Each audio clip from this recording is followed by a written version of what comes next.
Welcome, everybody, to the Teach Different podcast. We are about to embark on our second quote for 2026, and we're going to use the Teach Different method as we always do. Quote, claim, counterclaim, essential question. We've got a really short quote now by an American science fiction author, and he's best known for the work Dune, named Frank Herbert. And we're going to get to that quote in a moment. But first, just give a shout out to all of our certificate graduates in this Teach Different certificate program. We're working with middle and high school teachers in Illinois and actually in several other states to train them on this conversation method we're about to use for this podcast so that they can translate it into their classroom teaching. And this is exciting, because teachers have the next generation, right? And these kids are suffering from isolation and some mental health issues, and they're addicted to these phones, and they're not really interacting the way they've always interacted face to face, and it's hurting their mental health. This conversation method does exactly what's needed, which is getting them to engage with each other, look at each other in the eye. And when you have a teacher that's organizing this, creating that safe space, this is where you get impact. And we're so happy about this program. We've got, how many do we have, Dan? 27 grads as of right now from the program. And they're all reporting the same types of things. The most exciting of which is kids that don't usually speak up when they're challenged with quotes like this. So that's a quick update on Teach Different. Had to share that. Shout out to the graduates. We're going to try to get a few of them on the podcast so you can actually get to know some of them. And to echo what Steve just said, some of our quietest kids are our most intelligent and most thoughtful, and they have a lot of great things to say. And this method can bring those thoughts out in the open.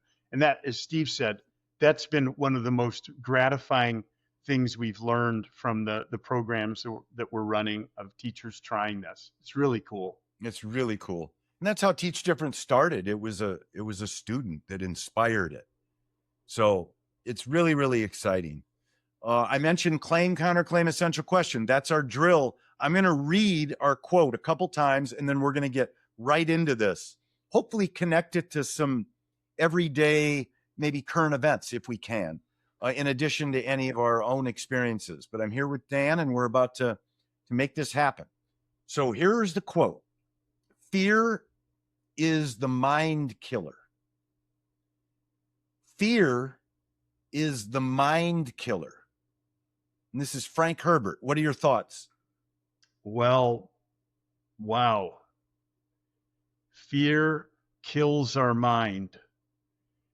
The first thing I think about is when you're afraid. When I'm afraid, what happens to my thinking when I'm afraid? It gets discombobulated. You no longer think rationally. You think in spurts. You don't carry your thoughts to logical conclusions. It kind of, and I think this is what he's getting at with killing your mind, the assumption being that the mind operates best when it's in a safe, predictable state. And when it's not in that state, when fear takes over, it doesn't function at its optimal level. A mind killer. I think it's cortisol, the anxiety. Stress hormone, right? When you have fear, cortisol like feeds your brain, and it shuts down your nervous system and your ability to think rationally and connect with other people, empathize, communicate. So I do see this quote as having some truth, because when you're talking to people and you're not really communicating and you're not really connecting with them, and you're suffering from something internal, which is what fear is, it does shut you down. And it creates a lot of misguided reactions from people, because you may think that you're hiding your fears, but people are catching your emotions, the nonverbal cues, and they might actually think that it has something to do with them too. And that's going to cause miscommunication. So I'm going to go with that cortisol and this idea of neuroscience, essentially, that it is a killer. And it just fits so well with this method. And we do neuroscience. Neuroscience backs a lot of the teach different method.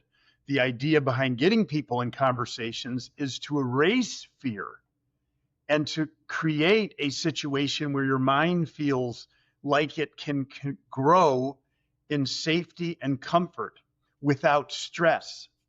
So yeah, I mean, I'm connecting it with, a really, really good conversation with people is the antithesis of fear being the mind killer. It's the mind opener is when, conversations take root. But again, I'm just connecting it to a little bit about what Teach Different does. I think the claim is pretty clear here. You're also making me think of what we're hearing from the teachers in our program when they say that kids report that they feel more comfortable speaking out, and they can actually have an opinion and have some disagreement, but not have it go into such negativity and animosity.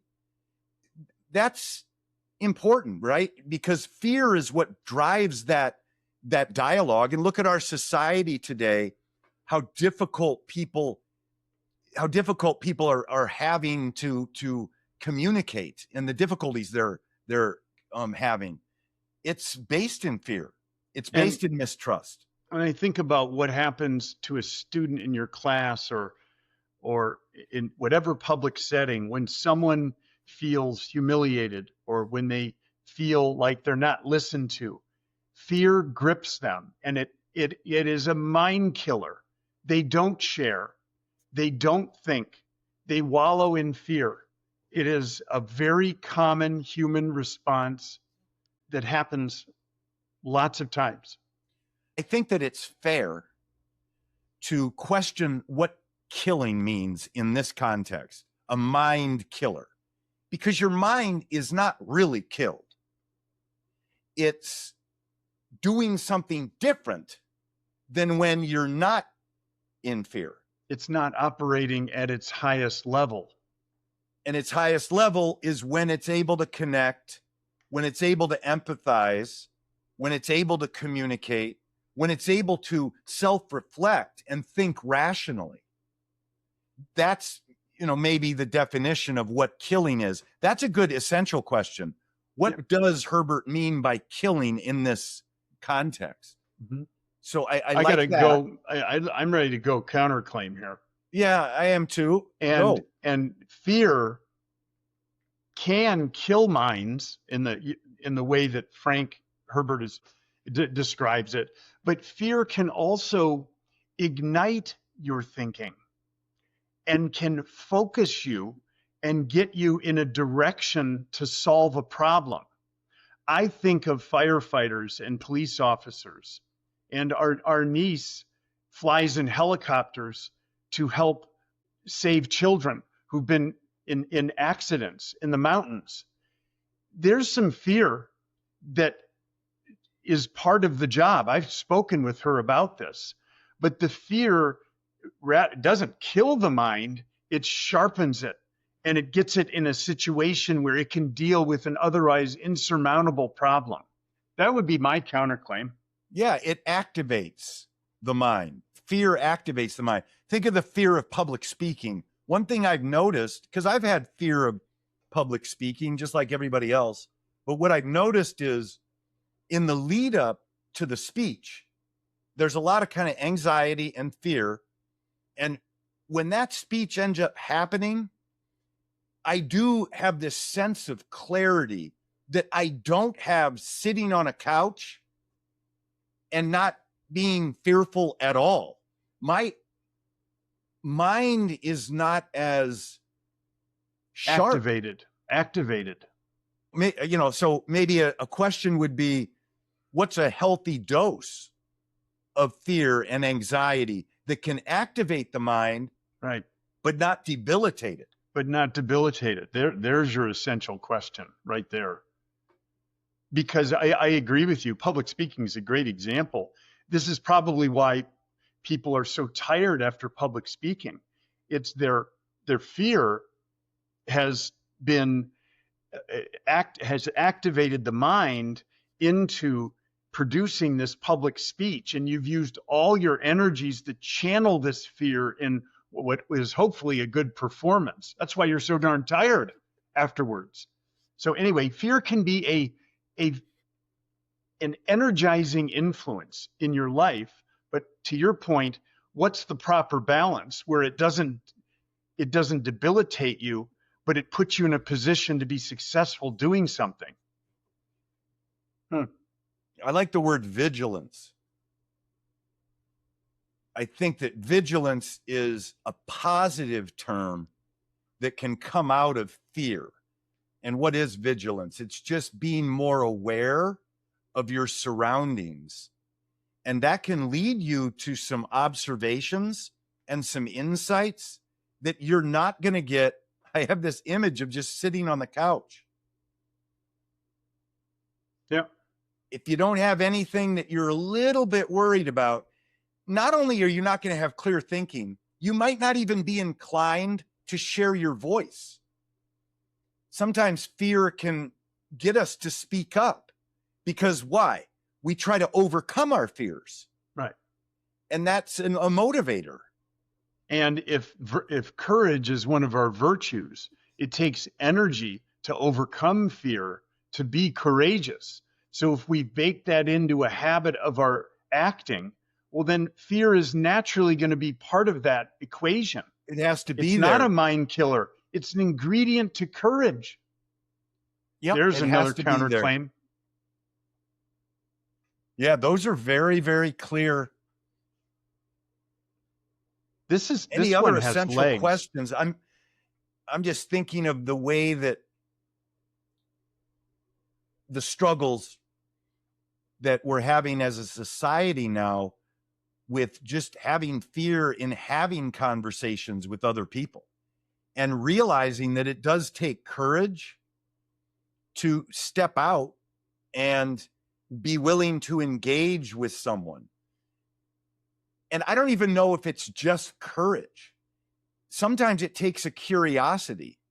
Sometimes it could even take, say, even a love of someone else to step out and actually be willing to listen to what they have to say. Because, you know, other people are going through the same issues that you are. And if you're willing to step out and listen to them, one thing is definitely for sure, if you can create a safe space for others, the mind will thrive in that. You're going to get more of them and how they really feel about something, and honesty and rationality. If you can just keep that fear away for at least a little bit. So well, I'm kind of drifting back to the And claim. How do you get over back to the conversations? We're kind of coming back to that. How do you get over that fear? You keep doing it. You keep it, you make it a habit, and it becomes less and less fearful over time until a point where before you know it, it's how you are, and it's part of your character. But it takes a lot. It takes a lot. Fear can be back to the claim. Fear can be a mind killer if you're not willing to persevere through it. What do you do with the fear in your life? What are you afraid of? Yeah, what are you afraid of? How about that one? You know, if it's skydiving, I get you. If it's having a conversation with someone you disagree with, I don't know, maybe that's something you want to consider trying to overcome because it's hurting you. Yeah. If it's speaking up in this class, well, then we're gonna work on that. Some of the kids would probably say that in a classroom setting. Good stuff. I like the quote from Herbert. And thanks for listening, everybody. We've got one other thing I'll mention again, because I mentioned it last week, is we have a homeschool course that's being created. So be on the lookout for that. We'll announce it on this when it's ready. And it's going to be a resource that you can use to have conversations with people very close to you, your kids, and use this same method. We've got a way to coach it and really get you hopefully just as good at this as we like to think we are. It really takes practice like everything else. And conversations are the start of so many things. Engagement, getting kids to even want to learn anything. So if you're taking on that challenge of educating somebody in your own house, you're going to have power struggles. You're going to have challenges, but conversations can help.